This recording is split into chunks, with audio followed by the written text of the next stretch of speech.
Application of derivative एक बहुत important and conceptual chapter है। और जैसा कि चैप्टर के नाम से क्लियर है कि डेरिवेटिव्स को कहाँ पे अप्लाई करने वाले हैं, इसके बारे में डिस्कस करेंगे। हालांकि ये बहुत बड़ा चैप्टर से बहुत वाइड कॉन्सेप्ट है, बट इस वीडियो में अकॉर्डिंग टू सीबीएसई सिलेबस हम लोग 3 टॉपिक के बारे में बात करने वाले हैं। फर्स्ट टॉपिक हमारे पास है रेट ऑफ चेंज। दूसरा टॉपिक जो हम यहाँ पे डिस्कस करने वाले हैं, this is called increasing and decreasing function. Increasing and decreasing function. And तीसरा टॉपिक हमारे पास जो है वो है मैक्सिमा एंड मिनिमा। इन तीनों टॉपिक के बारे में डिटेल में और जितने भी डिफरेंट टाइप के पॉसिबल क्वेश्चन हो सकते हैं वो सब लेंगे और उन सब को हम लोग इस वीडियो में कवर करेंगे। और इस वीडियो को देखने के बाद आप एप्लीकेशन ऑफ डेरिवेटिव के क्वेश्चन कर पाओगे। बहुत ही कॉन्सेप्चुअल चैप्टर है, ध्यान से सुनिए, नोट्स बनाइए। जिस भी चैप्टर के वीडियो को आप देख रहे हो आपके सामने एक नोटबुक एक पेन होना चाहिए। वीडियो को पॉज करो, नोट्स बनाओ, फिर आगे बढ़ो। ठीक है, चलिए शुरू करते हैं। तो फर्स्ट टॉपिक हमारे पास है रेट ऑफ चेंज। देखो डेरिवेटिव का डेफिनेशन क्या है, how to define a derivative. यदि मैं डेरिवेटिव को डिफाइन करना चाहूं तो मैं कह सकता हूं rate of change of one variable with respect to change in other variable, this is called rate of change. जैसे यदि मैं कहता हूं d y by d x, कई जगह पे हम यूज करते हैं, हमने डेरिवेटिव चैप्टर में यूज किया कि हमारे पास एक function y equal to f x है और आप इसमें d y by d x find करते हो। So what do you mean by d y by d x, what do you mean by d y by d x, d y by d x है क्या। सो मैं कह सकता हूं कि d y by d x है rate of change of y with respect to change in x। मतलब x में चेंज होने की वजह से y में क्या चेंज हो रहा है, x में चेंज होने की वजह से y में क्या चेंज हो रहा है, this is called the derivative. इसी को हम d y by d x कहते हैं और यही डेरिवेटिव है। यदि मैं d x by d y लिखता हूं तो मैं कह सकता हूं rate of change of x with respect to change in y। यदि मैं d y by d t लिखता हूं तो change in y with respect to change in t। यदि मैं D r by d t लिखता हूं change in radius with respect to time.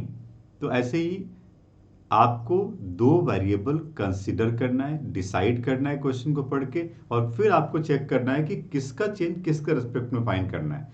तो हमेशा इन रेट ऑफ चेंज के क्वेश्चन आपको ध्यान रखना है कि पहले टू वेरिएबल का एक रिलेशन पता करना है और फिर उसको डिफरेंशिएट करना है किसके रिस्पेक्ट में, जिसके रिस्पेक्ट में क्वेश्चन में लिखा हुआ है। और कई बार यूनिट को देख के पता चल जाता है कि डेरिवेटिव किसके रिस्पेक्ट में दिया गया है। ठीक है, जब तक हम कुछ एग्जाम्पल नहीं लेंगे तब तक ये बात आपको ठीक से समझ में नहीं आएगी। तो मैं रेट ऑफ चेंज के ऊपर कुछ डिफरेंट टाइप के एग्जाम्पल्स लेता हूँ। वर्ड प्रॉब्लम्स को देखो, समझो और इसको मैथमेटिकल इक्वेशन के फॉर्म में ट्रांसफॉर्म करने की कोशिश करो। सबसे पहला क्वेश्चन मेरे पास यहाँ पर है, the radius of a circle is increasing uniformly at the rate of 3 centimetre पर सेकेंड। आप यूनिट को देखिए क्या लिखा हुआ है, 3 सेंटीमीटर पर सेकेंड।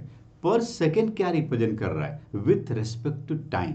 तो इसका मतलब यदि मैं यहाँ पे गिवन सिचुएशन को देखता हूं, the radius of a circle मतलब d r by d t, the radius of the circle is increasing uniformly at the rate of 3 centimetre पर सेकेंड। तो मैं कह सकता हूं ये 3 सेंटीमीटर पर सेकेंड है।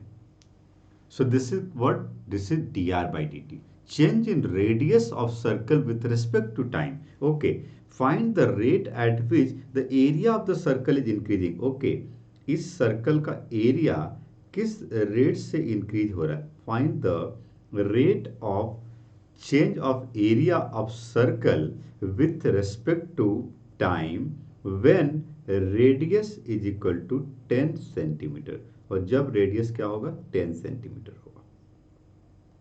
हरी बात समझ में, मतलब मुझे D A by d T पता करना और D r by d T दिया हुआ है। तो यहाँ पे दो वेरिएबल है, एरिया एंड रेडियस। तो सबसे पहला काम है कि आप एरिया एंड रेडियस का एक रिलेशन पता करिए और इस रिलेशन को दोनों तरफ टाइम के रिस्पेक्ट में डिफरेंशिएट करिए जिससे कि आपको एक आंसर मिले। तो हमें सबसे पहले आइडेंटिफाई करना है given situation and to find को देखते हुए कि how many variables are there और उन वेरिएबल को आपस में रिलेट करना है। अब देखिए मेरे पास एरिया एंड रेडियस है, मैं एक सर्कल बनाता हूं और इस सर्कल का एरिया एंड रेडियस का रिलेशन आपको पता करना। We know that area is equal to pi r square. हम सर्कल की बात कर रहे हैं तो हमें कैपिटल ए और आर का एक रिलेशन मिल गया।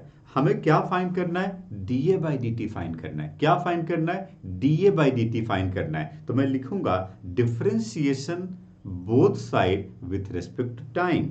मैं यहां पे लिख सकता हूं डिफरेंशिएट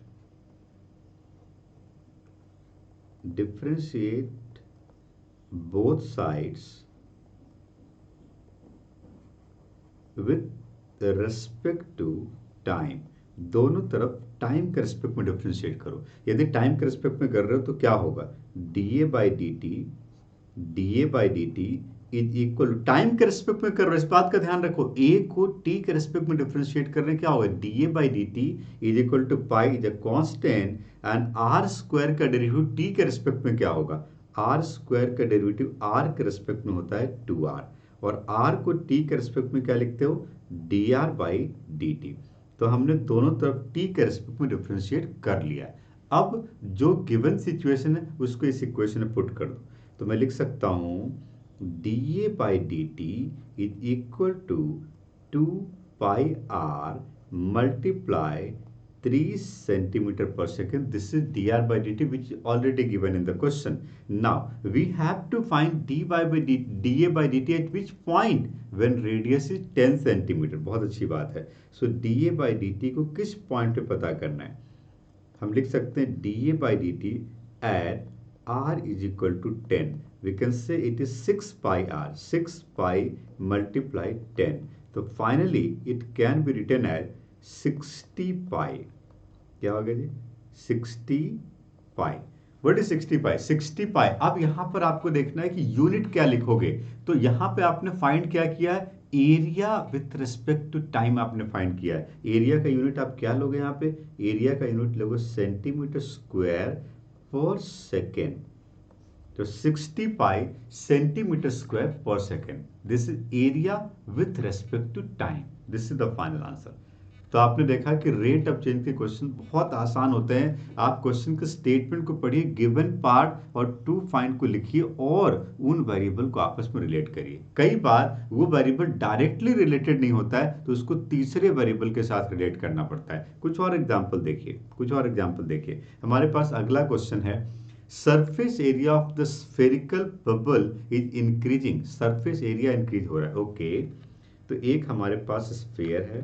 ओके, स्फीयर का जो डायमेंशन है वो मान लो रेडियस है। Okay, the surface area of the spherical bubble is increasing at the rate of 2 centimeter square per second। Increasing decreasing का आपको ध्यान रखना है। कई बार क्वेश्चन में डिक्रीजिंग लिखा होता है, वहां पे हम उसको माइनस में लेते हैं, यहाँ पे हमने पॉजिटिव लेना पड़ा। Okay, find the rate at which the volume of the bubble is increasing. मतलब मुझे rate of change of volume of this sphere with respect to time पता करना है when radius is equal to 6 centimetre. कब? जब radius 6 centimetre है। तो आप देख रहे हैं यहां पे सरफेस एरिया और वॉल्यूम, ये दो वेरिएबल्स है और इनको आपस में रिलेट करना है। सरफेस एरिया होता है 4 पाई आर स्क्वायर और वॉल्यूम होता है 4/3 पाई आर क्यूब। सरफेस एरिया होता है 4 पाई आर स्क्वायर और वॉल्यूम होता है 4/3 पाई आर क्यूब। ये फॉर्मूला आपको पता होना चाहिए स्फीयर का। अब एरिया और वॉल्यूम दोनों डायरेक्ट रिलेटेड तो नहीं है, बट दोनों रेडियस के साथ रिलेटेड है। तो इस तरह के क्वेश्चन को 2 स्टेप में करना पड़ेगा। सबसे पहला स्टेप, जो गिवन सिचुएशन है area, you know the surface area of the sphere is 4 pi r square। यहां से मुझे dr/dt पता करना है और फिर वॉल्यूम को रेडियस के साथ रिलेट करना है। मतलब आपने देखा एरिया को वॉल्यूम के साथ रिलेट करना था, बट एरिया वॉल्यूम के साथ डायरेक्ट कोई फॉर्मूला नहीं है, बट एरिया का फॉर्मूला किसके साथ है? रेडियस के साथ। और वॉल्यूम का फॉर्मूला भी किसके साथ है? रेडियस के साथ। तो मुझे पहले एरिया से रेडियस तक जाना पड़ेगा, फिर वॉल्यूम से रेडियस तक आना पड़ेगा, तब हम इस क्वेश्चन को सॉल्व कर पाएंगे। आइडिया समझो। तो मैंने कहा area is equal to 4πr²। क्यों? स्फीयर का एरिया, सरफेस एरिया। ओके, अब इसको डिफरेंशिएट करता हूं मैं। Differentiate both side with respect to t. किसके रेस्पेक्ट में डिफरेंशिएट कर रहे हैं, इस बात का हमेशा ध्यान रखिए। तो हम टाइम के रेस्पेक्ट में डिफरेंशिएट कर रहे हैं। We can say dA/dt is equal to 4π is a constant multiplied to r dr/dt। ठीक है जी, चलिए।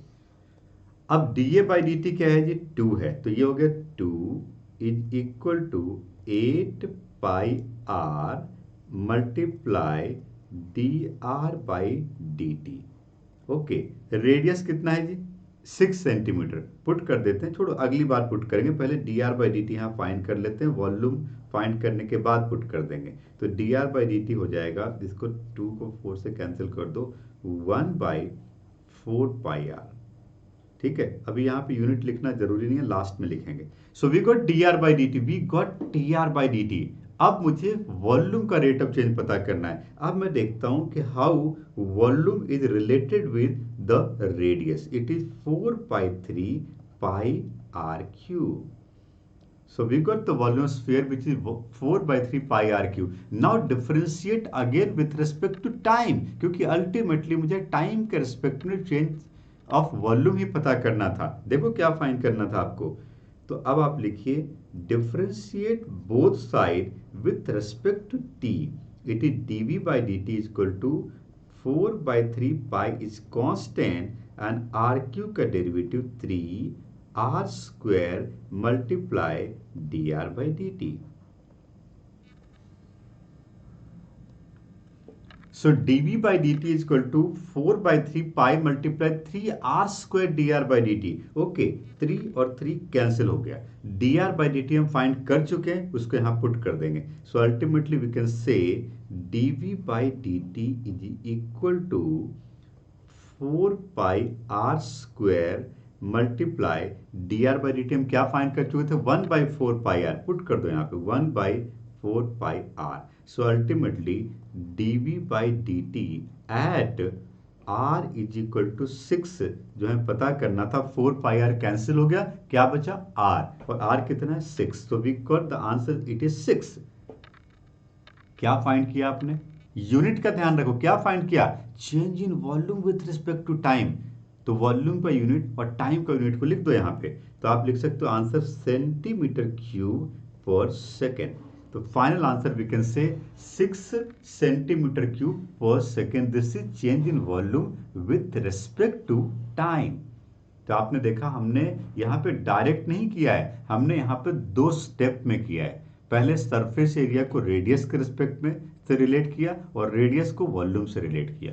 ठीक है जी। और कुछ क्वेश्चन मैं आपको दिखाता हूँ डिफरेंट टाइप का।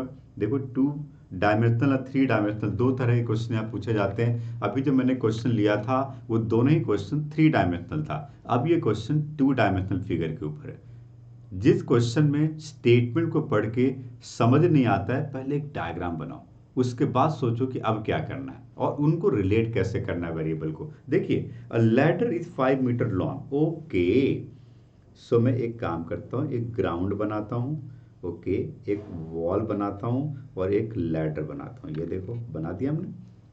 क्या है? राइट एंगल ट्रायंगल ही तो बन रहा है। ठीक है, okay. A ladder is 5 metre long. Okay, ladder is 5 meter long, leaning against the wall. The bottom of the ladder is pulled along the ground away from the wall at the rate of 2 centimeter per second। एक काम करते हैं, इस length को x मान लेते हैं और इस हाइट ऑन द वॉल को y मान लेते हैं। ठीक है, अब आप क्या कर रहे हो? आप लैडर को पुल कर रहे हो। किधर पुल कर रहे हो? Away from the wall. किस रेट से पुल कर रहे हो, इसको 2 सेंटीमीटर पर सेकेंड के रेट से पुल कर रहे हो। समझ रहे हो बात तो क्या है? Away from the wall at the rate of 2 centimetre पर सेकेंड, मतलब ये हो गया कि आपका जो लेंथ एक्स है ना वो बढ़ रहा है, क्योंकि आप ध्यान से समझिए, लैडर को आप पुल कर रहे हो आगे की तरफ, किधर, अवे फ्रॉम द वॉल। जब अवे फ्रॉम द वॉल पुल कर रहे हो तो इसका मतलब हो क्या रहा है, हो क्या रहा है, आपका जो एक्स कंसीडर किया आपने वो बढ़ रहा है। सो इसका मतलब ये dx बाई डी टी है। ओके, ये dx बाई डी टी है। अच्छा, यही तो क्वेश्चन था कि कौन से वेरिएबल का चेंज दिया हुआ है और कौन से वेरिएबल का चेंज फाइंड करना है। बहुत अच्छी बात है। सो dx by d t is 2 centimetre पर सेकेंड, ये क्वेश्चन में दिया गया है। x बढ़ जाएगा और जैसे आप लैडर को पुल करोगे, आप इस बात को समझिए कि हाइट ऑन द वॉल क्या होगा, कम होगा, डिक्रीज होगा। ओके, ये जो आपका लेंथ y है ना, ये कम होगा। लिखा है how fast its height on the wall is decreasing when the foot of the ladder is 4 metre away from the wall. Okay, so d y by d t आपको पता करना है कि हाइट ऑन द वॉल किस rate से decrease हो रहा है जब x 4 मीटर है, when the foot of the ladder is 4 metre away from the wall. ये हमें फाइंड करना है। तो हमें पहले तो ये पता चला कि कौन से वेरिएबल के साथ रिलेशन पता करना है। So we have two variable x and y, x and y। How to relate x and y? See the diagram and think about how to relate x and y. So we can say, we can use Pythagoras theorem. It's very simple. Okay, so in this triangle, if we are applying Pythagoras theorem, we can say according to diagram, x square plus y square is equal to 5 square. This is the relation between x and y। सबसे पहले ये identify करो कि variable है क्या और फिर उनका रिलेशन पता करो। डायग्राम से पता चल गया। अब dx बाई डी टी दिया हुआ, dy by d t find करना, डिफरेंशिएट कर दो, किसके रेस्पेक्ट में, किसके रेस्पेक्ट में, किसके रेस्पेक्ट में, t के रेस्पेक्ट में, अकॉर्डिंग टू क्वेश्चन। देखिए अब मैं यहाँ पे लिखूंगा differentiating both sides with respect to t। t के रेस्पेक्ट में डिफरेंशिएट करो तो ये बन गया 2x multiply dx by d t and plus 2y multiply dy by d t is equal to 0। 5 square का डेरिवेटिव क्या हो गया, 0 हो गया। ओके, सो मैं लिख सकता हूं 2y dy by d t is equal to minus 2x multiply dx by d t. Okay, so 2 और 2 कैंसिल हो गया। So dy by d t is equal to minus x divided by y multiply dx by d t कितना था, 2 centimetre पर second. So d by d t कौन से point पे पता करना था, जब x 4 मीटर है। ओके, यहाँ पे एक बहुत इंपॉर्टेंट एंड चैलेंजिंग पार्ट है कि d y by d t कब पता करना, जो x 4 मीटर है। अब आप सोचिए डायग्राम को देख करके, जब x 4 होगा तो y कितना होगा, जिस टाइम पे x 4 होगा उस टाइम पे y कितना होगा। ये तो बहुत सिंपल सा आइडिया है, समझो इस बात को। जब x 4 होगा और हाइपोटेन्यूज 5 है तो सोचिए कि उस टाइम पे y क्या होगा। We can use Pythagoras theorem to find y it at this point where x is 4। Okay, यदि आप यहाँ पे पाइथागोरस लगाते हो तो आपको पता है ये क्या होगा, 3 होगा, because you know 3 square plus 4 square equal to 5 square. तो जिस समय पे x 4 था उस समय पे y कितना है, 3 है। तो मैं पुट कर देता हूँ यहाँ पे माइनस x की जगह पे 4, y की जगह पे 3 और मल्टीप्लाई 2। तो आंसर क्या आ गया, -8/3। देखो ना आंसर क्या आया, -8/3। वैसे भी height on the wall decrease हो रहा था, इसलिए निगेटिव में आंसर आ रहा है। और यूनिट क्या होगा, सेंटीमीटर पर सेकेंड। तो आप यहाँ पे लिख सकते हो height on the wall is decreasing at the rate of 8/3 centimetre पर सेकेंड। और 8/3 को आप चाहो तो डेसिमल में 2 पॉइंट समथिंग लिख सकते हो। ठीक है, तो height on the wall decreasing हुआ क्योंकि आंसर निगेटिव आ रहा है, राइट। ओके, आगे बढ़ते हैं। ये मैंने आपको 2 डायमेंशनल फिगर के ऊपर एक क्वेश्चन बताया। रेट ऑफ चेंज का एक और क्वेश्चन बहुत important, this is the most important question, we can say this is a 5 star question. ये बहुत इंपॉर्टेंट क्वेश्चन मैं आपको बता रहा हूँ, आप बड़े ध्यान से इसको सुनिएगा। इस तरह के जितने भी क्वेश्चन पूछे जाएंगे वो आप कर पाओगे। पूरा का पूरा रेट ऑफ चेंज का गेम है रिलेशन बिटवीन द वेरिएबल्स।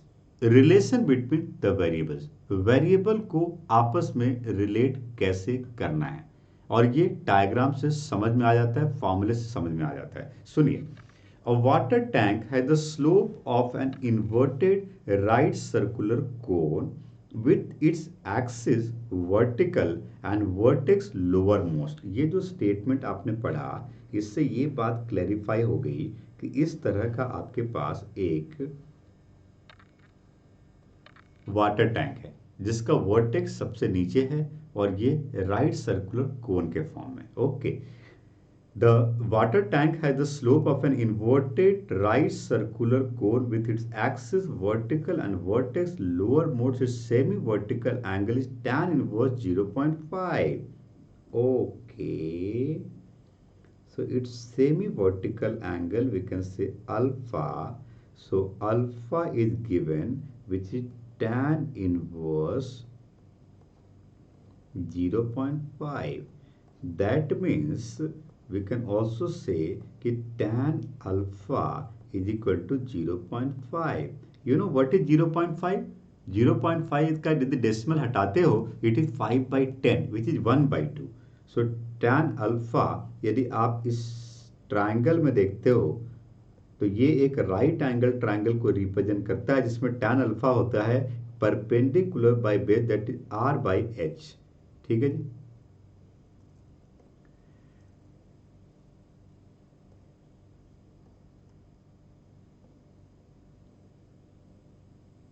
तो tan अल्फा क्या हो गया 0.5।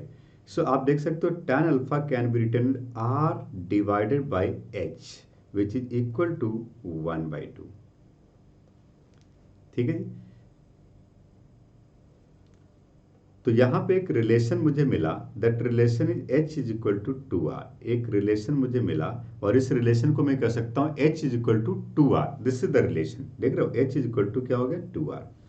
इस रिलेशन को हम आगे यूज करेंगे, इसको एज इट इज रख देते हैं। अभी तक हमने क्वेश्चन पूरा नहीं पढ़ा, ये करना क्या है। चलो आगे बढ़ते हैं। Water is poured into it at a constant rate 5 cubic metre पर आवर। ओके, क्यूबिक मीटर पर आवर क्या रिप्रेजेंट कर रहा है? क्यूबिक मीटर पर आवर रिप्रेजेंट कर रहा है कि change in volume with respect to time. Okay, so question में लिखा हुआ है कि वाटर का लेवल इसमें जो बढ़ रहा है वो किस रेट से बढ़ रहा है। तो dv/dt दिया गया 5 क्यूबिक मीटर पर आवर, मीटर क्यूब पर आवर। सो d/dt क्या हो गया 5 मीटर क्यूब पर आवर हो गया। Okay, find the rate at which the level of the water is rising at the instant. Okay, मतलब dh/dt पता करना है। अच्छा, dh/dt करना है, करते हैं फिर dh/dt, मतलब हाइट किस रेट से बढ़ रहा है। Find the rate at which the level of the water is rising at the stand when depth of the water in the tank, that is h, is equal to 4 meter। पूरा question को पढ़ने के बाद हमें पता चला कि हमारे पास जो दो वेरिएबल है वो वॉल्यूम एंड हाइट है। यही तो इंपॉर्टेंट बात थी हर एक क्वेश्चन में। तो क्या वॉल्यूम और हाइट इन दोनों को रिलेट कर सकते हो? करो। किसको किसको रिलेट करो? वॉल्यूम एंड हाइट को, और उसके लिए इक्वेशन 1 दिया गया जिसको यूज कर लेंगे। Okay, so we know the volume of cone is equal to 1/3 pi r square h। But मुझे रेडियस नहीं चाहिए, मुझे रिलेशन किसका चाहिए? वॉल्यूम एंड हाइट का। तो मैं r की जगह पे क्या लिख सकता हूँ? h/2। इक्वेशन 1 को देखो, इक्वेशन 1 को देखो, ये हो गया π/3 मल्टीप्लाई r की जगह मैं लिख सकता हूँ h/2 whole square multiply h। So volume is equal to बन गया pi divided by 2 square 4 3 12 multiply h3। So we got volume in terms of h। यही तो इंपॉर्टेंट बात थी इस क्वेश्चन में कि कौन से वेरिएबल को किसके साथ रिलेट करना और कैसे रिलेट करोगे। ये बहुत इंपॉर्टेंट अप्रोच है। आगे जब मैक्सिमम मिनिमा पे आएंगे तो ये अप्रोच ही आपको काम आएगा। सो वॉल्यूम और हाइट का रिलेशन हमें मिल गया। नाउ नाउ अब आपको करना क्या है, आपको ds बाई डी टी पता करना है, तो हमें डिफ्रेंशिएट करना है। ओके, करते हैं differentiate. Okay, so now we can say differentiating both sides with respect to t। यदि आप t के रेस्पेक्ट में करते हो तो क्या मिलता है आपको, dv by d t is equal to pi by 12 multiply 3h square multiply ds by d T.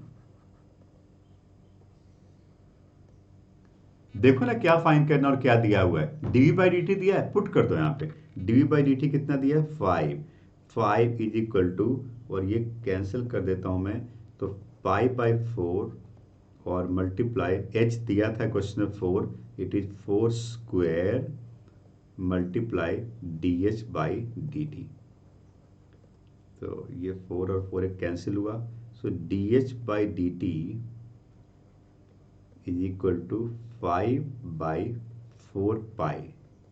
ठीक है, पाई की वैल्यू पुट कर दो, पाई की वैल्यू पुट कर दो, तो ultimately D h by d T जो आपको मिल रहा है वो 5/4 मल्टीप्लाई 7/22 है ना, तो 35/88 और मीटर पर आवर कर लें, यूनिट देख लेते हैं, वॉल्यूम का था मीटर क्यूब पर आवर, तो मीटर पर आवर कर लेते हैं, d h by d t मिल गया। सो 35/88 इसका आंसर हो गया, राइट। यहाँ पे एक इंपॉर्टेंट बात और चैलेंजिंग बात ये थी कि जो सेमी वर्टिकल एंगल था उसके साथ रेडियस एंड हाइट को कैसे रिलेट किया जाए, वो भी डायरेक्ट नहीं, इनवर्स ट्रिग्नोमेट्रिक में दिया गया। तो आपको पता है इनवर्स ट्रिग्नोमेट्रिक को ट्रिग्नोमेट्रिक में कैसे कन्वर्ट करते हैं, तो tan इनवर्स 0.5 को हमने tan अल्फा इक्वल टू 0.5 कर लिया। ठीक है, ये एक इंपॉर्टेंट बात है जिससे कि हमें रेडियस एंड हाइट का रिलेशन मिल गया, और ऐसे कई क्वेश्चन पूछा जाएंगे। अब यहाँ पे tan इनवर्स था, ये साइन इनवर्स कॉस इनवर्स भी हो सकता है, ये क्वेश्चन पे डिपेंड करता है। तो रेट ऑफ चेंज के देखो कितने सारे डिफरेंट टाइप के क्वेश्चन मैंने आपको बताया। एक और क्वेश्चन सुनो, ये एक बहुत इंपॉर्टेंट 1 मार्क का क्वेश्चन होता है। जब भी किसी क्वेश्चन में ऐसे कोई वर्ड यूज किए जाते हैं मार्जिनल, तो मार्जिनल का मतलब होता है इंस्टेंटेनियस रेट ऑफ चेंज, जैसे marginal revenue, marginal cost, marginal profit, marginal population, marginal pollution, marginal कुछ भी हो सकता है। तो जब भी किसी क्वेश्चन मार्जिनल वर्ड यूज किया गया है मतलब वो रेट ऑफ चेंज को रिप्रेजेंट करता है, और आपको सिर्फ एक डिफरेंशिएशन करना है वहां पे, क्योंकि रेट ऑफ चेंज का मतलब होता है डेरिवेटिव। ठीक है, अब इस क्वेश्चन को पढ़िए। यहां पर रेवेन्यू फंक्शन आर दिया गया है in terms of x, 13x square plus 26x plus 15, और हमसे क्या पूछा गया है, marginal revenue. Marginal revenue we can say it is dr by dx, marginal revenue with respect to x। तो मैं कह सकता हूं d by d x of revenue को क्या कर सकता हूं मैं, 13x square and plus 26x plus 15। ठीक है जी, तो अब ये हो गया 26x एंड प्लस 26, ये हो गया मार्जिनल रेवेन्यू। बट कौन से पॉइंट पे पूछा गया है, when x is equal to 7, x की जगह 7 पुट कर दो। ओके, सही किया ना मैं, 13 multiply 2x 26x plus 26। Okay, तो 26 मल्टीप्लाई 7 एंड प्लस 26, क्योंकि 7 पे पूछा गया था, तो अल्टीमेटली मार्जिनल रेवेन्यू जो मिला मुझे, 26 common low, 7 plus 1 is 8, so we can say 26 multiply 8 6 जा 48 कैरी 4 और 8 2 जा 16 plus 4 20, it is 208. This is called the marginal revenue. Marginal revenue, marginal cost, marginal profit, marginal pollution, कुछ भी पूछा जाए वो फंक्शन ऑलरेडी दिया होगा, आपको सिर्फ एक डिफरेंशिएशन करना है। ये 1 मार्क के लिए या वेरी शॉर्ट आंसर के लिए बहुत इंपॉर्टेंट क्वेश्चन है। रेट ऑफ चेंज पे हमने 2 डायमेंशनल 3 डायमेंशनल सारे टाइप के क्वेश्चन आपको बताया। आप रेट ऑफ चेंज के ऊपर क्वेश्चन प्रैक्टिस कर सकते हो आप एनसीईआरटी से, एनसीईआरटी एग्जाम्पलर बुक से, या किसी भी एनसीईआरटी बेस्ड रेफरेंस बुक से आप इसके ऊपर प्रैक्टिस करिए। ठीक है जी, आगे बढ़ते हैं। सेकेंड टॉपिक जो हमारा है वो है इंक्रीजिंग एंड डिक्रीजिंग फंक्शन। बहुत इंटरेस्टिंग, बहुत सिंपल, बहुत आसान टॉपिक है। यदि आप पूरी बात को कॉन्सेंट्रेट करोगे तो बिल्कुल क्लियर हो जाएगा concept. Increasing and decreasing function सुनिए, यदि मैं इंक्रीजिंग एंड डिक्रीजिंग फंक्शन के बारे में बात करता हूं तो मैं इस बात को आपको एक ग्राफ से बताता हूं। मान लो मेरे पास एक फंक्शन है, मान लो मेरे पास एक फंक्शन है जिसका ग्राफ हमें पता है और वो ग्राफ कुछ इस तरह का है। ये देखो, ये मेरे पास एक फंक्शन है और इस फंक्शन का नाम है y is equal to f x. ठीक है, अब हमसे इस क्वेश्चन में पूछा गया है कि आप ये बताइए कि ये फंक्शन कौन से इंटरवल में इंक्रीजिंग है और कौन से इंटरवल में डिक्रीजिंग। इस पूरे चैप्टर में, इस पूरे टॉपिक में सिर्फ एक ही टाइप के क्वेश्चन पूछे जाते हैं और वो ये क्वेश्चन होता है कि फंक्शन इज गिवन और आप ये बताइए कि ये फंक्शन किस इंटरवल में इंक्रीजिंग है और किस इंटरवल में डिक्रीजिंग है। तो मैं सबसे पहले ये पता करने की कोशिश करूंगा कि इसका टर्निंग पॉइंट क्या है, इस ग्राफ का टर्निंग पॉइंट क्या है। ग्राफ टर्न कहां से होता है? ग्राफ उस पॉइंट से टर्न होता है जिस पॉइंट पे इसका टैंजेंट एक्स एक्सिस के पैरेलल होता है। ध्यान से आप डायग्राम को देखिए, ग्राफ का टर्निंग पॉइंट क्या होता है। ये देखिए, ये ग्राफ का टर्निंग पॉइंट है और यदि इस टर्निंग पॉइंट पे हम टैंजेंट ड्रॉ करें, ये सभी टैंजेंट एक्स एक्सिस के पैरेलल होते हैं और जब टैंजेंट एक्स एक्सिस के पैरेलल होता है इसका मतलब यहाँ पर इसका डेरिवेटिव जीरो है। यहाँ पे इस फंक्शन का डेरिवेटिव क्या है? जीरो। कौन से पॉइंट पे? जहाँ से ये ग्राफ टर्न हो रहा है, इसको हम कहते हैं टर्निंग पॉइंट। तो मुझे अल्टीमेटली मिल जाता है टर्निंग पॉइंट। अब मान लो कि इस डायग्राम में हमें टर्निंग पॉइंट मिला a,0 और दूसरा टर्निंग पॉइंट मिला b,0। सो दो टर्निंग पॉइंट्स मिल गए हमें। कॉन्सेप्ट इंपॉर्टेंट होता है, क्वेश्चन तो हो ही जाएगा सॉल्व। यदि आप कॉन्सेप्ट का बेसिक समझ गए ना, कोई भी क्वेश्चन सॉल्व हो जाएगा। तो हमने कहा किसी भी क्वेश्चन में एक या एक से ज्यादा टर्निंग पॉइंट हो सकता है। एक टर्निंग पॉइंट, दो turning point, 3 turning point, 4 turning point, कितने भी नंबर ऑफ टर्निंग पॉइंट्स हो सकते हैं। यहाँ पे मुझे 2 टर्निंग पॉइंट मिला, एक एग्जाम्पल ले रहा हूं मैं। जब 2 टर्निंग पॉइंट आप देख रहे हो तो ये ग्राफ जो है, इस ग्राफ का एक नंबर लाइन बनाइए और नंबर लाइन इसके पूरे डोमेन में बनाइए। Make a number line in its domain. हो सकता है वो डोमेन ऑल रियल नंबर हो, तो ऑल रियल नंबर पे एक नंबर लाइन बनाओ और यहाँ पे एक पॉइंट ए रिप्रेजेंट करो और बी, क्योंकि यही दोनों टर्निंग पॉइंट था। अब इस पूरे नंबर लाइन को हमने 3 पार्ट में डिवाइड कर दिया। एक है -∞ टू ए एंड दूसरा है a टू b एंड तीसरा है b टू इंफिनिटी। इन तीनों ही इंटरवल में आपको f डैश x मतलब dy/ds को चेक करना है कि कहाँ पे dy/ds पॉजिटिव है और कहाँ पे नेगेटिव है। यदि dy/dx इस इंटरवल में पॉजिटिव है, इस इंटरवल में नेगेटिव और इस इंटरवल में पॉजिटिव है, तो जिस इंटरवल में dy/dx पॉजिटिव है वो इंटरवल इंक्रीजिंग है। डायग्राम से भी क्लियर है। इंक्रीजिंग मतलब ग्राफ ऊपर की तरफ जा रहा है और जिस इंटरवल में dy/dx नेगेटिव है वो इंटरवल डिक्रीजिंग का है और ग्राफ डाउनवर्ड नीचे की तरफ जा रहा है और फिर से ऊपर की तरफ जा रहा है क्योंकि फिर से यहाँ पे dy/dx पॉजिटिव है। तो आपको नंबर लाइन पे ये चेक करना है टर्निंग पॉइंट के रिस्पेक्ट में कि कौन से इंटरवल में, मतलब उस इंटरवल का कोई भी एक पॉइंट पुट करके देखो। जब मैं एग्जांपल पे आऊंगा तो आपको बेटर समझ में आएगा। एक जनरल आइडिया मैं ले रहा हूँ, तो आप देखिए कौन से इंटरवल में, तो उस इंटरवल का एक पॉइंट लो और dy/dx में पुट करके देखो। यदि पॉजिटिव आ रहा है तो पॉजिटिव इंक्रीजिंग हो गया और नेगेटिव आ रहा है तो डिक्रीजिंग हो गया। ठीक है, अब इस बात को मैं स्टेप बाय स्टेप लिखता हूं। ग्राफ तो मैंने आपको बताया, ग्राफ की जरूरत नहीं है, बट एक आइडिया मैंने आपको बताया। अगले क्वेश्चन में नॉन ग्राफिकल मेथड से आप क्या करोगे। Steps to solve a question of increasing and decreasing function. सबसे पहला क्वेश्चन है, सबसे पहला स्टेप होगा फाइंड dy/dx सबसे पहले।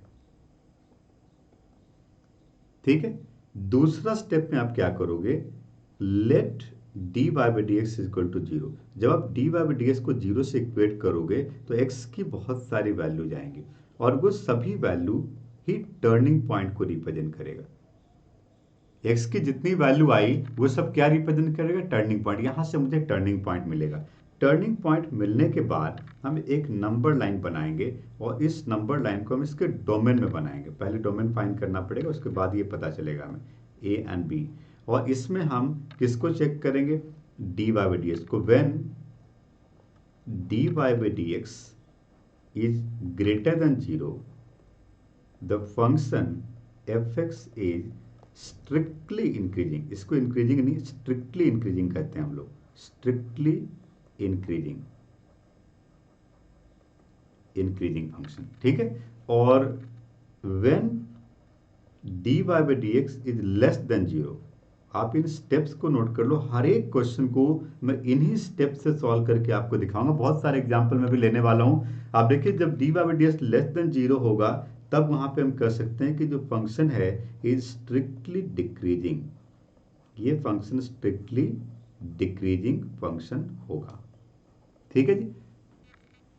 तो ये 4 स्टेप्स हमें फॉलो करना है। बट इसके पहले मैंने आपको कहा कि नंबर लाइन को डोमेन बनाओ, तो डोमेन तो फाइंड करना पड़ेगा। तो स्टेप नंबर 0 में लिख सकते हो आप कि फाइंड द डोमेन। सबसे पहला काम डोमेन पता कर लो, क्योंकि पूरा का पूरा डिस्कशन डोमेन के ऊपर ही होगा।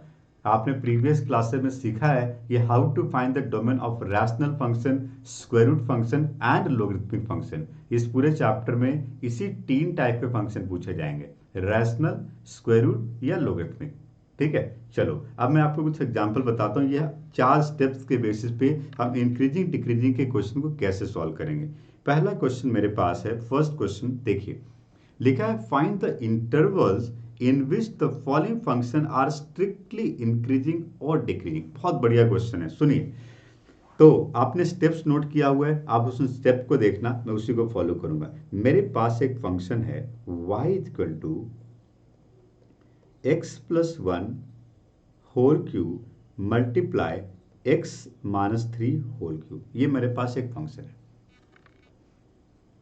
स्टेप 1 क्या था? डिफरेंशिएट करो। एक बात का ध्यान रखना, जब भी आप डिफरेंशिएट कर रहे हो ना, आप डेरिवेटिव को फैक्टर्स के फॉर्म में लिखो, जिससे कि नंबर लाइन पे पॉजिटिव नेगेटिव चेक करना आसान होगा। क्या करो, फिर से सुनो। जब आप डेरिवेटिव फाइंड कर रहे हो, डेरिवेटिव dy बाई ds के जो आंसर होंगे उसको फैक्टर्स मतलब प्रोडक्ट के फॉर्म में लिखो, प्लस माइनस मनी। जब आप प्रोडक्ट के फॉर्म में लिखोगे तो आगे का स्टेप आसान हो जाएगा। आपको जीरो टर्निंग पॉइंट फाइंड करना भी आसान होगा और चेक करना भी इजी होगा। ओके, तो मैं इसको करता हूँ डिफरेंशिएट, और हम यहाँ पे डिफरेंशिएट करने के लिए प्रोडक्ट रूल लगाते हैं। प्रोडक्ट रूल कहता है first function multiply derivative of second function, तो ये हो गया 3 multiply x minus 3 whole square plus second function that is x minus 3 whole cube multiply derivative of first function 3 multiply x plus 1 whole square। क्या किया हमने? Product to लगाया। First function multiply derivative second plus second multiply derivative first. Okay, now we can say we can take common 3x plus 1 whole square multiply x minus 3 whole square को common low. So what will be the remaining part? It is x plus 1 and plus x minus 3। So ये बन जाएगा 3 multiply, मैं product के form में लेने की कोशिश कर रहा हूँ, x plus 1 whole square multiply x minus 3 whole square multiply 2x minus 2। इस ब्रैकेट के अंदर से 2 को कॉमन लो तो 6 multiply x plus 1 whole square multiply x minus 3 whole square multiply x minus 1। ठीक है, सो ये मुझे मिल गया डेरिवेटिव। ये हमारा पहला स्टेप था। मैंने डेरिवेटिव फाइंड करना इंपॉर्टेंट नहीं है, डेरिवेटिव को प्रोडक्ट के फॉर्म में लिखना है, इससे आपका आगे का कैलकुलेशन आसान होता है। So we completed the step 1 which is the derivative. Now the second step to find the turning points. Now how to find the turning point? You know the turning point is the point where the derivative is 0. So we can say let dy by dx is equal to 0. Let dy by dx is equal to 0. So it will be 6 multiply x plus 1 whole square multiply x minus 3 whole square multiply x minus 1 is equal to 0. So x की value आ गई -1, 3 and 1। x की 3 values आ गई। और इन्हीं तीनों value को number line पे represent करेंगे। अब चूंकि ये फंक्शन एक पॉलिनोमियल फंक्शन था जिसका डोमेन ऑल रियल नंबर होता है, इसलिए हमें डोमेन फाइंड नहीं करना पड़ा। डोमेन फाइंड कहाँ करना पड़ता है? जहां पे ये स्क्वायर रूट फंक्शन या रैशनल फंक्शन या लोगरिथमिक फंक्शन होता है, बट ये तो सीधा पॉलिनोमियल फंक्शन था, इसलिए यहाँ पे जो तीसरा स्टेप होगा नंबर लाइन, ये नंबर लाइन माइनस इन्फिनिटी से प्लस इन्फिनिटी तक होगा, और इसके बीच में जो आप पॉइंट्स लोगे -1, 1 एंड 3। नंबर लाइन कई पार्ट में डिवाइड हो गया। अब इन सभी इंटरवल के बीच में कोई भी एक पॉइंट dy/ds के अंदर पुट करके देखो कि कहां पे ये पॉजिटिव आ रहा है और कहां पे ये निगेटिव आ रहा है। जैसे यदि मैं माइनस इन्फिनिटी से -1 के बीच में जो पहला इंटरवल है मैं -2 लेता हूं, -2, और dy/ds के x की जगह पे मैं -2 पुट करता हूं। ओके, dy/ds में x की जगह पे मैं -2 पुट करता हूं, ये देखो यहाँ पे -2 पुट करो तो ये तो होल स्क्वायर है, पॉजिटिव होगा, ये पॉजिटिव होगा, और -2 -1 -3 ये नेगेटिव हो जाएगा, तो अल्टीमेटली क्या हो गया? नेगेटिव। -1 से 1 के बीच में 0 पुट करो, x की जगह 0 पुट करो, पॉजिटिव पॉजिटिव और नेगेटिव, ये भी क्या आ गया? नेगेटिव। 1 से 3 के बीच में 2 पुट करो, x की जगह 2 पुट करो, ये भी आ गया पॉजिटिव, और 3 से इन्फिनिटी के बीच में 4 पुट करो तो ये भी आ गया पॉजिटिव। तो आपने देखा कि कुछ इंटरवल्स जो है उसमें नेगेटिव आ रहा है और कुछ इंटरवल्स में पॉजिटिव आ रहा है। जहां पे dy/ds पॉजिटिव है वो इंटरवल स्ट्रिक्टली इंक्रीजिंग को रिप्रेजेंट कर रहा है, और जब भी किसी क्वेश्चन में आंसर एक से ज्यादा इंटरवल्स आता है उसको यूनियन के फॉर्म में लिखते हैं हम, union first interval union second interval, और हमेशा इसको हम ओपन ब्रैकेट मतलब स्मॉल ब्रैकेट से रिप्रेजेंट करते हैं, ओपन इंटरवल होता है हमेशा। तो आप यहां पे लिखोगे देयरफॉर, नंबर लाइन को देख के पता चल रहा है, therefore the function fx is strictly increasing in, strictly increasing, पहले इंक्रीजिंग का लिखते हैं, increasing, strictly increasing in the interval, positive देखो कहां पे, 1 to 3 union 3 to infinity, okay, and fx is strictly decreasing, strictly decreasing, decreasing in the interval, decreasing देखो कहाँ कहाँ पे है, -infinity to -1 यूनियन -1 to 1, ये हो गया डिक्रीजिंग का interval. So we got the interval for strictly increasing and we got the interval for strictly decreasing. जब भी एक से ज्यादा इंटरवल्स होंगे आपको हमेशा उसको यूनियन के फॉर्म में लिखना है, और एक ही इंटरवल है तो डायरेक्ट लिख सकते हो, बट हमेशा स्मॉल ब्रैकेट ही यूज करो क्योंकि हम स्ट्रिक्टली इंक्रीजिंग स्ट्रिक्टली डिक्रीजिंग की बात कर रहे हैं। ठीक है, डन।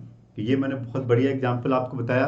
आपने देखा सबसे पहले 4 स्टेप्स हमें फॉलो करना और कैसे करना है स्टेप बाय स्टेप मैंने आपको बताया। चलिए कुछ और एग्जाम्पल मैं आपको बताता हूँ। अब मेरे पास एक question logarithmic and rational function का है। मैंने स्टेप नंबर 0 क्या कहा था आपको?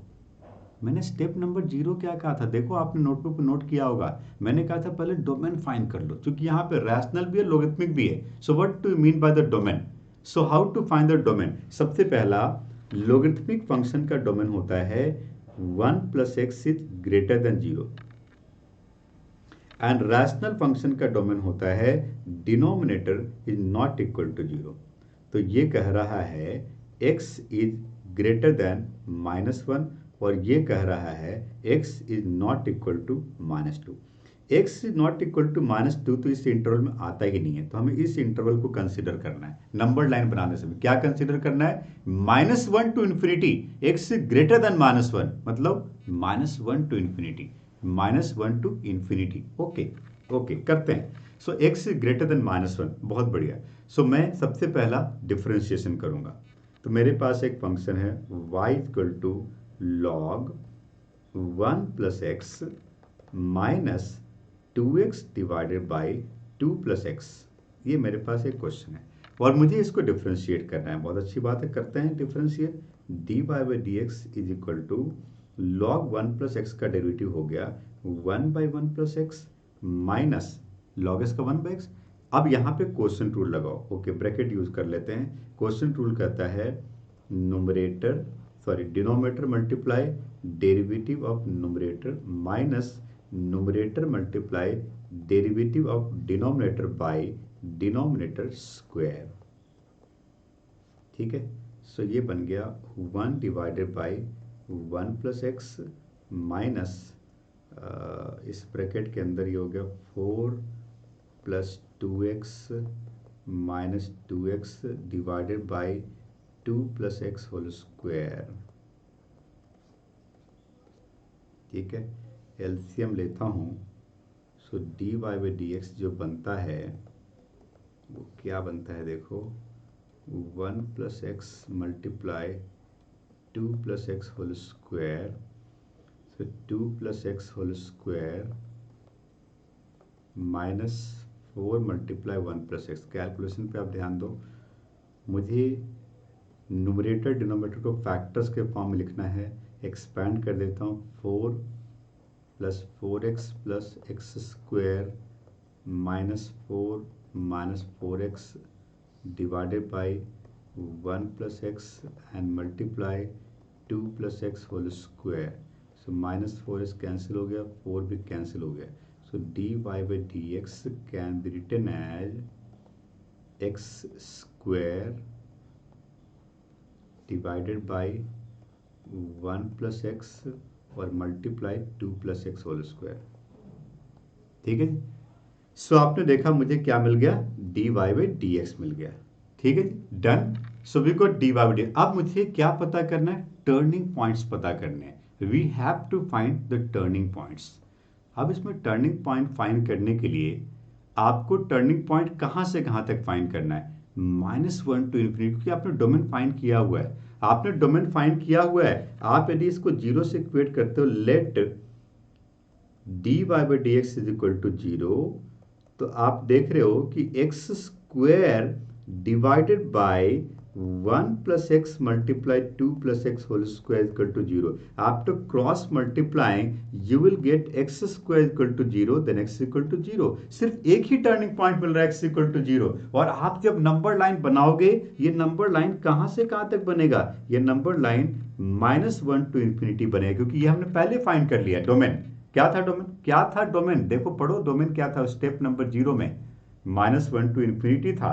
सो -1 टू इन्फिनिटी के बीच में एक पॉइंट मुझे मिल रहा है 0। हमारे पास 2 इंटरवल है। नाउ वी हैव 2 इंटरवल, और इन दोनों इंटरवल में एक एक वैल्यू पुट करके d y by d s को देखो कि d y by d s कहाँ पे पॉजिटिव और कहाँ पे नेगेटिव आ रहा है। Okay, so d y by d s में मैं 0 से -1 के बीच में -1/2 पुट करता हूँ, -1/2 पुट करता हूँ। सो -1/2 होल स्क्वायर वाले टर्म तो पॉजिटिव हो जाएंगे, 1 -1/2 पॉजिटिव आ गया। ओके, 0 से इन्फिनिटी के बीच में यदि मैं 1 पुट करता हूँ, यदि मैं x की जगह पे 1 पुट करता हूँ तो ये भी पॉजिटिव आता है, बहुत अच्छी बात है, ये तो पॉजिटिव पॉजिटिव आ गया। तो ये फंक्शन स्ट्रिक्टली इंक्रीजिंग, इसमें डिक्रीजिंग का इंटरवल आया ही नहीं।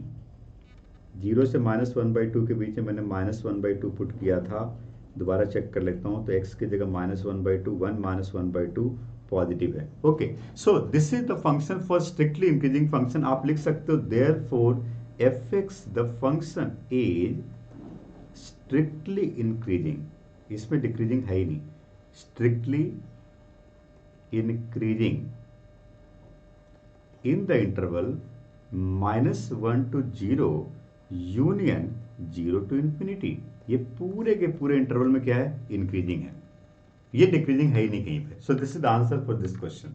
यहाँ पे एक नई बात आई कि हमें डोमेन फाइंड करना है। डोमेन उन क्वेश्चन में फाइंड करना पड़ता है जहां पे rational function, square root function या लोगरिथमिक फंक्शन होता है। अदरवाइज डोमेन फाइंड करने की जरूरत नहीं होती है, हम ऑल रियल नंबर को कंसीडर करते हैं। ठीक है जी, इंक्रीजिंग डिक्रीजिंग फंक्शन हम लोग कर रहे हैं। अब हमारे पास एक ट्रिग्नोमेट्रिक फंक्शन है। ट्रिग्नोमेट्रिक फंक्शन में आइडिया थोड़ा सा अलग है, क्योंकि यहाँ पे हमें इंटरवल्स को कोऑर्डिनेट एक्सिस पे देखना पड़ता है। सुनिए, लिखा है क्वेश्चन में, find the intervals in which the following functions are strictly increasing और डिक्रीजिंग। और हमारे पास फंक्शन है y is equal to sine x plus cos x, ये हमारे पास इंटरवल क्वेश्चन है। और डोमेन ऑलरेडी क्वेश्चन में दिया गया है कि 0 से 2 पाई तक बात करो। एक्स लाई बिटवीन है ना, मतलब यही तो डोमेन है। डोमेन क्या होता है, एक्स के रेंज को ही डोमेन कहते हैं। सो यहाँ पे डोमेन दिया हुआ है 0 to 2 पाई। जो भी बात करोगे 0 से 2 पाई के बीच में बात करो। So we got the function. Okay, now सबसे पहला स्टेप डेरिवेटिव करो। So dy by dx is equal to cos x, and cos x का डेरिवेटिव माइनस साइन एक्स। सिर्फ एक ही फैक्टर हमारे पास है, cos x minus sine x. Turning point पता करो। Let dy by dx is equal to 0. So we can say it is cos x minus sin x is equal to 0. मुझे x पता करना है। We can say cos x is equal to sin x। यदि दोनों तरफ cos x से divide कर दो तो मैं कहता हूँ tan x is equal to 1। अब आपको देखना है कि 0 से 2 पाई तक tan x 1 कहाँ कहाँ पे आ रहा है। हमें पता है tan x positive first quadrant and third quadrant में होता है। First quadrant is equal theta and third quadrant is equal pi plus theta. tan x positive, tan x 1 है ना, कहाँ कहाँ पे होता है। सो मैं लिख सकता हूँ tan x is equal to tan pi by 4, और दूसरा tan pi plus pi by 4। इसका मतलब x की दो वैल्यू आ रही है, एक तो पाई बाई 4 एंड दूसरा 5 पाई बाई 4। x की दो वैल्यू आ रही है, पाई by 4 and 5 pi by 4। Range domain हमने क्या लिया है, 0 to 2 पाई। तो नंबर लाइन जो बनाओगे, स्टेप्स को देखो ना, कौन सा क्या क्या स्टेप फॉलो करना। मैं हर एक क्वेश्चन को एक ही लॉजिक पे सॉल्व करके आपको दिखा रहा हूं। उन्हीं स्टेप्स को फॉलो कर रहे हैं जो हमने शुरू में लिखा था। तो 0 से 2 पाई के बीच में हमारे पास दो पॉइंट मिले। पहला पॉइंट पाई बाई 4 एंड दूसरा पॉइंट 5 पाई 4। यदि किसी क्वेश्चन में आपको रेडियन में पाई के फॉर्म में समझने में दिक्कत हो तो आप इसको डिग्री में भी सोच सकते हो। जैसे पहला इंटरवल है 0 to पाई 4, मतलब क्या है, 0 से 45 degree.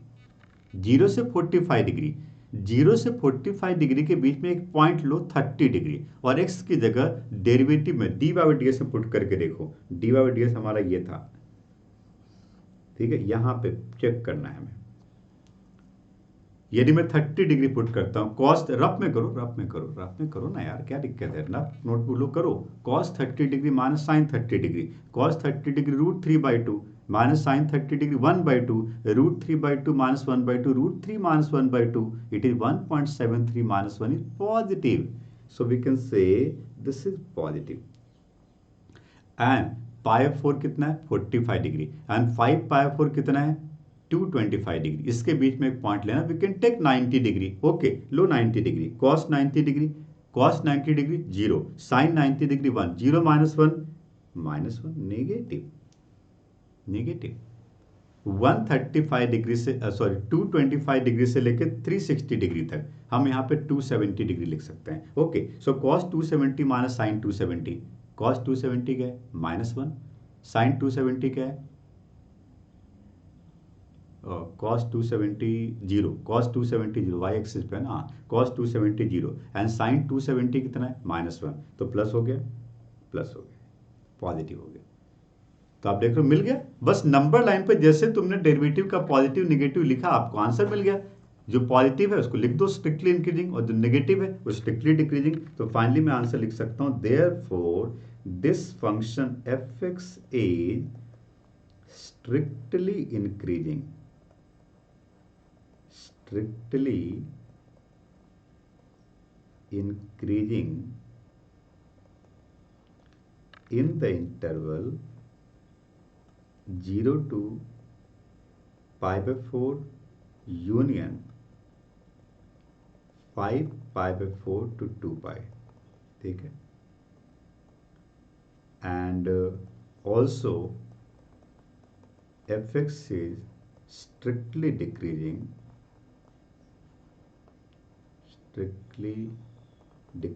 in the interval pi by 4 to 5 pi 4। तो इंक्रीजिंग का इंटरवल मिल गया और डिक्रीजिंग का भी इंटरवल मिल गया। डन। तो इस तरह से हम इन क्वेश्चन को सॉल्व करें, कोई चैलेंज नहीं है, बिल्कुल क्लियर हो गया। तो अब हमने आपको एक अलजेब्रिक फंक्शन बताया, एक लोगरिथमिक भी बताया, रैशनली बताया, और हमने एक ट्रिग्नोमेट्रिक फंक्शन भी सॉल्व कर लिया। डन। आगे बढ़ते हैं, कुछ और डिफरेंट टाइप के क्वेश्चन देखता हूँ। ये एक बहुत बढ़िया क्वेश्चन है और ये इसको मैं 5 स्टार क्वेश्चन कर सकता हूँ। This is a very important question, it is a 5 star question. यहाँ पे ट्रिग्नोमेट्रिक तो है ही, साथ ही रैशनल भी है और डोमेन पहले से दिया गया। जनरली ट्रिग्नोमेट्रिक फंक्शन के क्वेश्चन में डोमेन गिवन होता है। बहुत बढ़िया क्वेश्चन है। सुनो, अब मैं कई सारे कॉन्सेप्ट से डिस्कस करूंगा। देखो, जो भी मैं क्वेश्चन बता रहा हूँ ना, ये इसको एज ए क्वेश्चन मत कंसीडर करो, कॉन्सेप्ट कंसीडर करो। इन क्वेश्चन में जो भी कॉन्सेप्ट हम यूज कर रहे हैं, इन कॉन्सेप्ट से बाकी जितने भी टाइप के क्वेश्चन पॉसिबल हैं इस टॉपिक में, वो सब सॉल्व हो जाएंगे, कहीं दिक्कत नहीं आएगी। बट आपको ध्यान से कॉन्सेप्ट को सुनना है। यदि कुछ इंपॉर्टेंट बात लगती है तो उसको नोट करते रहो, अपनी लैंग्वेज में नोट करो। हमें अपने नोटबुक को किसी और के लिए नहीं बनाना है, अपना नोटबुक अपने लिए बनाना है, ताकि रिवीजन करने समय हमें समझ में आ जाए। तो किसी और के लिए नहीं, अपने लिए, अपने लैंग्वेज में जैसा लिखना चाहो लिखो। मेरे स्टेटमेंट में जो भी इंपॉर्टेंट बात लगती है उसको जरूर नोट किया करो। सुनिए, अब मेरे पास एक क्वेश्चन है, y इज इक्वल टू, अब ये थीटा के फॉर्म में, x के फॉर्म में नहीं है, कोई बात नहीं, थीटा के फॉर्म में करेंगे। 4 sine theta by 2 plus cos theta minus theta. Okay, so we have to find d by by d theta. सबसे पहले मैं डिफ्रेंशिएशन करता हूँ, क्योंकि डोमेन तो ऑलरेडी दिया गया है, और यहाँ पे आपको लगाना पड़ेगा क्वोशंट रूल। क्वोशंट रूल कहता है denominator multiply derivative of numerator, that is 4 cos theta. Denominator multiply derivative of numerator, 4 sine theta का derivative 4 cos theta, minus numerator multiply derivative of denominator, 2 का 0 cos थीटा का minus sine theta, okay, divided by denominator square, that is 2 plus cos theta whole square, minus theta का क्या हो गया 1, क्योंकि हम theta के रेस्पेक्ट में ही डिफ्रेंशिएट कर रहे हैं। बहुत अच्छी बात है। चलो अब हम सिंप्लीफाई करते हैं, तो ये बन गया 8 cos theta plus 4 cos square theta plus 4 sine square theta minus LCM ले लो तो 2 plus cos theta whole square and divided by 2 plus cos theta whole square. मैंने एक ही बार में एलसीएम ले लिया, क्योंकि मेरी कोशिश है कि हम इसको सिंप्लीफाई कर लें। Okay, 8 cos theta plus 4 cos square theta plus 4 sine square theta क्या हो गया 4, cos square theta plus sine square theta 1 हो गया, minus 2 plus cos theta whole square क्या आएगा 4 माइनस cos स्क्वायर थीटा और माइनस 4 cos थीटा, ठीक है, divided by 2 plus cos theta whole square, ठीक है, 4 और 4 कैंसिल हो गया, और फर्दर सिंप्लीफाई करो। So d by by d theta is finally, like term को एक साथ कर लो, 8 cos theta minus 4 cos theta क्या हो गया 4 cos theta minus cos square theta divided by 2 plus cos theta whole square. यदि मैं cos थीटा को कॉमन लेता हूँ, क्योंकि मुझे फैक्टर्स के फॉर्म में चाहिए, तो cos थीटा कॉमन, और ये बन गया 4 minus cos theta and divided by 2 plus cos theta whole square. ये तो कैलकुलेशन था, ये आपको पता ही है। Do you know how to find the derivative and how to convert in factors? तो यहाँ तक कोई चैलेंज नहीं था, हमने स्टेप 1 कर लिया, डेरिवेटिव पता कर लिया। अब मुझे डेरिवेटिव को 0 से इक्वेट करना है और टर्निंग पॉइंट्स पता करने हैं। Let d by by d theta is equal to 0। यदि आप डेरिवेटिव को 0 से इक्वेट करते हो तो आप देख रहे हो आपको सिर्फ एक ही चीज मिल रही है, cos theta is equal to 0, because 4 minus cos theta 0 हो ही नहीं सकता। 4 माइनस cos थीटा 0 कैसे होगा, cos थीटा इक्वल टू 4 आ जाएगा, and cos theta lies between -1 to 1। cos theta का रेंज क्या है -1 to 1। यदि आप न्यूमरेटर के दोनों फैक्टर को 0 से इक्वेट करते हो तो पहला तो cos थीटा इक्वल टू 0, दूसरा क्या आ रहा है 4 minus cos theta equal to 0, जो कि पॉसिबल ही नहीं है। cos थीटा 4 नहीं हो सकता, क्योंकि ये -1 से 1 के बीच में होता है। सिर्फ एक ही पॉइंट मिला cos थीटा इक्वल टू 0, मतलब थीटा इक्वल टू π/2। ओके, और हमारा जो डोमेन था वो क्या था, वो था 0 to π/2। तो सिर्फ एक ही इंटरवल है यहाँ पे, कोई दूसरा इंटरवल नहीं है। ऐसे भी कई क्वेश्चन मिलते हैं जहाँ पे सिर्फ एक ही इंटरवल मिल रहा है। ओके, तो जो हमने डेरिवेटिव फाइंड किया है 0 से 90 डिग्री के बीच में, यदि मैं 45 डिग्री पुट करता हूं, करो cos थीटा की जगह 45 degree, cos 45 degree positive, 4 minus cos 45 degree positive and 2 plus cos theta whole square always positive, तो आंसर क्या आ गया positive. So we can say this function is strictly increasing in 0 to pi by 2. That's it. सिर्फ एक ही interval है और एक ही answer है। इस क्वेश्चन में चैलेंजिंग पार्ट क्या था? डेरिवेटिव। बहुत केयरफुली हमने क्वेश्चन टूल लगाया, एलसीएम लिया और फैक्टर्स के फॉर्म में लाए। Derivative is very important and ये थोड़ा सा कैलकुलेशन था इसमें। चलो आगे बढ़ते हैं। हमारा अगला क्वेश्चन जो है, ये एक और क्वेश्चन मैं ले रहा हूं ट्रिग्नोमेट्रिक फंक्शन के ऊपर। चैलेंजिंग ट्रिग्नोमेट्रिक होता है, अलजेब्रिक बहुत आसान होते हैं। सुनिए, तो अब मेरे पास एक क्वेश्चन है, f x is equal to sine to the power 4x and plus cos to the power. अब देखो डेरिवेटिव आप इतना पढ़ चुके हो पिछले चैप्टर में कि डेरिवेटिव करने में कोई चैलेंज नहीं है। You know how to apply the derivative in chain rule. यहाँ पे हम चेन रूल लगा करके इन दोनों फंक्शन को डिफ्रेंशिएट कर लेंगे। सो y इक्वल टू क्या है, sign to the power 4x plus cos to the power 4x, और आंसर किस में चाहिए, फैक्टर्स के फॉर्म में। यहाँ पे थोड़ी बहुत ट्रिग्नोमेट्री भी लगानी पड़ेगी। देखो ट्रिग्नोमेट्री बहुत इंपॉर्टेंट पार्ट है जो हमने प्रीवियस क्लास में पढ़ा है। ट्रिग्नोमेट्री के फॉर्मूले यदि आपको याद हैं तो आपके लिए बहुत आसान है ये चैप्टर। ठीक है, तो मैं यहाँ पर डेरिवेटिव करता हूँ सबसे पहले एफ डैश एक्स। ओके, तो जब मैं एफ डैश एक्स कर रहा हूँ तो मैं चेन रूल लगाता हूँ। Sign to the power 4x का डेरिवेटिव है 4 sine cube x multiply cos x and plus 4 cos cube x और मल्टीप्लाई माइनस साइन एक्स। यही है ना जी, चेन रूल लगाया हमने। Sign to the power 4x का डेरिवेटिव 4 साइन क्यूब एक्स और साइन एक्स का कॉस एक्स। ओके, अब इन दोनों में 4 sine x cos x common हो गया, क्या बचा, sign square x minus cos square x. यदि मैं माइनस को कॉमन ले लूं और 4 को मैं 2 मल्टीप्लाई 2 लिखता हूं तो ये एक फॉर्मूला बनता है। 2 साइनस कॉस एक्स कर दिया हमने, और इस ब्रैकेट से जो माइनस कॉमन लिया था ये बन गया था cos square x minus sine square x. ये भी एक फॉर्मूला है। मैंने ऐसा इसलिए लिखा क्योंकि मुझे फॉर्मूला बनाना है। देखो 2 साइनस कॉस एक्स क्या है, sine 2x, and cos square x minus sine square x क्या है, cos 2x। यस, फिर से एक फॉर्मूला बन रहा है, 2 sine theta cos theta, it is sine 2 theta. So 2 sine 2x into cos 2x क्या हो गया, sine 4x। We can say it is minus sine 4x। So ultimately हमें एफ डैश एक्स जो मिला that is d y by d x, वो सिर्फ एक ही मिला, माइनस साइन 4x। बहुत अच्छी बात है, बहुत बढ़िया। और इंटरवल क्या था, डोमेन क्या था, 0 टू पाई 2 लिखा है क्वेश्चन में। 0 टू पाई बाई 2 को सेपरेट करो इंटरवल में। ओके, तो मैं 0 से पाई बाई 2 के बीच में x पता करने की कोशिश करता हूं। मैं लिखता हूं let f dash x is equal to 0, then sine 4x is equal to 0।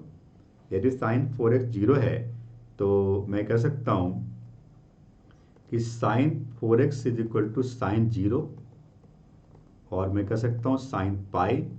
यदि मैं x को 0 लिखता हूँ और x को पाई बाई 4 लिखता हूँ कोई चैलेंज नहीं है।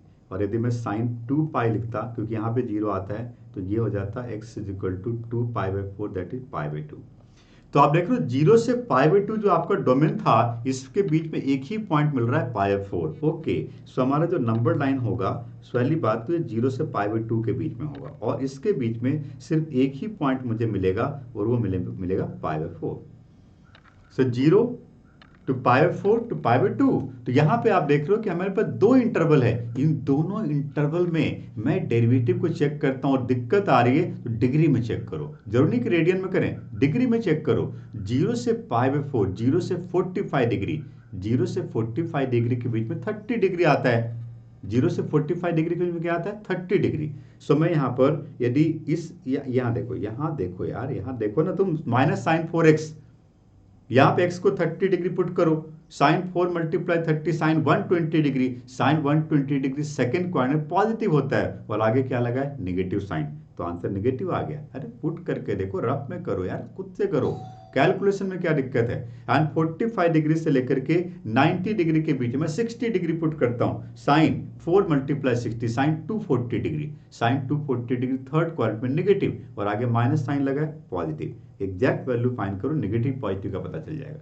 So we got the answer negative मतलब strictly decreasing and positive का मतलब strictly increasing. We can say finally fx is strictly decreasing in the interval 0 to pi/4 and strictly increasing in the interval pi/4 to pi/2. लिख दो statement last में। Increasing decreasing function के ऊपर हमने बहुत मेहनत कर ली है। अब आपके पास जो भी बुक्स है, reference book based on NCERT, सारे क्वेश्चन कर सकते हो। We completed 2 topics in this video right now, rate of change and increasing and decreasing function. अगला जो टॉपिक हमारे पास है, this is the most important part which is maxima and minima. अब चूंकि एक ही वीडियो में ये बहुत लंबा टॉपिक हो चुका है, इसलिए rate of change and increasing decreasing के ऊपर प्रैक्टिस करिए। सेकेंड पार्ट में मैं आपको मैक्सिमा एंड मिनिमा के बारे में बताऊंगा, ठीक है।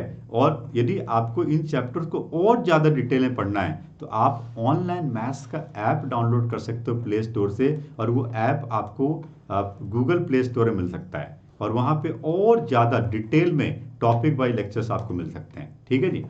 और आप इस चैनल को सब्सक्राइब जरूर कर लो, क्योंकि यूट्यूब पे इस तरह के फ्री कंटेंट बहुत ज़्यादा ऑनलाइन मैथ्स के चैनल पे अवेलेबल है। यदि आप क्वेश्चन को प्रैक्टिस करते हो और प्रैक्टिस करते समय कोई दिक्कत आती है तो आपको क्या करना है, यूट्यूब पे ऑनलाइन मैथ्स के चैनल पे इस क्वेश्चन को सर्च करना है जहाँ पे आपको दिक्कत आ रही है। हमने बहुत सारे डिफरेंट टाइप के वो क्वेश्चन जहाँ पे आपको प्रॉब्लम आ सकती है, वो पहले से उसके सॉल्यूशन के वीडियो सॉल्यूशन को डाला हुआ है। और यदि फिर भी आपको नहीं मिलता तो आप कमेंट बॉक्स में जरूर लिखें। यदि आपको ये टॉपिक समझ में आया, नहीं समझ में आया, इससे रिलेटेड क्वेश्चन प्रैक्टिस करते समय कोई चैलेंज आ रहा है, इन सब चीज़ों को कमेंट बॉक्स में लिखो। मैं इम्प्रूव करके और भी डिफरेंट वीडियोज आपके लिए डालता रहूँगा, ठीक है।